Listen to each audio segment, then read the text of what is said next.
Hey guys, what's up and welcome back to a brand new video. So hope you guys are having amazing days, guys. Back again with a tech video for you guys. So guys, in this video I'm going to be discussing whether you should get the Galaxy S10e in 2020. To be honest, I got this idea from a friend who was asking the same question, whether he should buy the S10e in 2020. So before going into the video and discussing whether you should buy it or not, first thing I want to discuss is why I bought this smartphone in the first place. To be honest, there were two reasons for this. The first being it's a very compact smartphone with like 5.8 inches of display. The smartphone fits in palm of your hand very easily, and the second reason being the performance and for the price of the smartphone, because this was offering so much for its money. I mean, not only it had an amazing processor, but it had all the specification of a flagship smartphone. And even though in 2020 the smartphone still holds very amazingly. So talking about the display of the Galaxy S10e, it has a 5.8 inch full AMOLED display. But the great thing about AMOLED displays, even if you buy a S6 or S5 from Samsung, which is a long time ago, the AMOLED display is going to keep everything very nice and crispy. Even though the S10e display doesn't have 90Hz or 120Hz display, but still the smartphone display is very crispy, like watching YouTube videos or doing any other task. You won't feel like the smartphone is old or display is not bright enough or something like that. So even though the smartphone is almost 2 years old, but I think the display still looks very good. The second thing I want to talk about is the performance. So this smartphone came with a Snapdragon 855 processor with like 6 gigs of RAM or 8 gigs of RAM. So if you buy the model with 6 gigs of RAM, it comes with 128 GB of storage, or if you buy the 8 GB RAM, it comes with 256 GB of storage.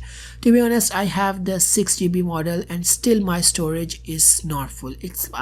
I have more than like 80 GB left. To be honest, I don't put a lot of stuff in my smartphone, but the great part is if you don't have storage, if you want more in 128 GB, you can just put a SD card and increase the storage, which is like so much easy and convenient. So in terms of performance, some time ago I compared this smartphone with the mid-range A71, Galaxy A71 from Samsung, and the Galaxy S10e gave a very hard time to the Galaxy A71, so it performed really nicely.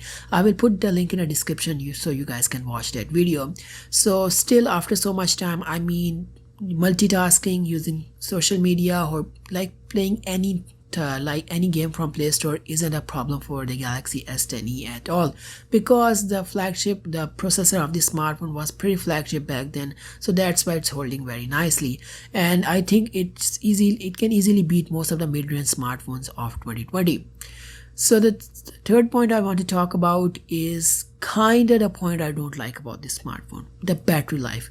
To be honest, when this smartphone came new, it only had 3100 milliamp of battery, so which was quite small back then, because most smartphones were offering like 3500 milliamp to 4000 milliamp, and even now smartphones are having like upwards of 5000 milliamp hour of battery.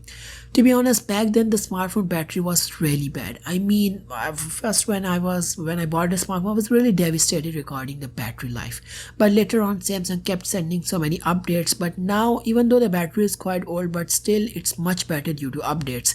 I think there's almost like 15 to 20% or even 25% of increase due to updates in the battery life. Now I think the smartphone does last like 6 to 7 hours. It mainly depends on your brightness, how you are using your smartphone. To be honest, I don't do a lot of hardcore gaming on my smartphone, so that's why my smartphone battery lasts much longer.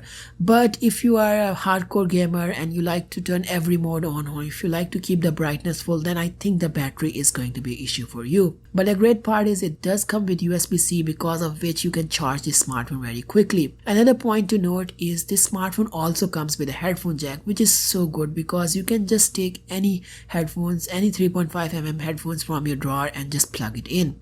Another great point is this smartphone is IP67 water resistant, which to be honest, like at that time not a lot of mid-range smartphones were offering, so that's a really good deal on this smartphone.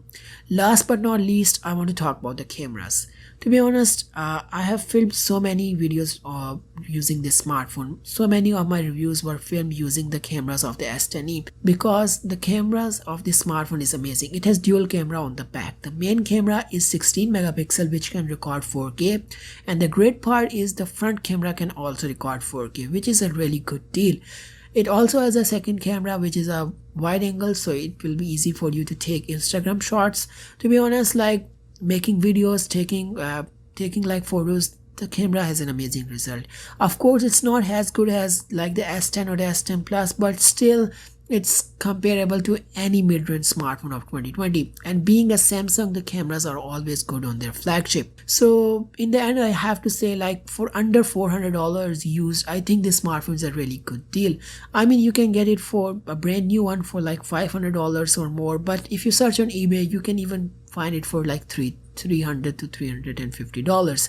I will put the link in the description of some of the S10Es for sale on eBay. So I will say it's a really good smartphone. If you don't have the problem with battery and like the 90Hz display, if you are a gamer, then I think it's a really good choice and much better as compared to some like cheap mid-range smartphones, because I've seen so many new mid-range smartphones which are offering like more RAM, but the processor isn't there. The great part of this smartphone is it was a flagship back then, so it has every feature you can think of, like NFC and so much more. So that's the main reason why I like a old flagship as compared to like a new mid-range smartphone. And a great part is Samsung is still sending updates for this smartphone. So I will say if the Samsung keeps sending update for this smartphone, I think it's very good for another 2 years. So guys, with that being said, I think that pretty much wraps this video up. So if you like the video, make sure you like, and if you're new, consider subscribing, become a part of this channel, and thanks for watching and goodbye.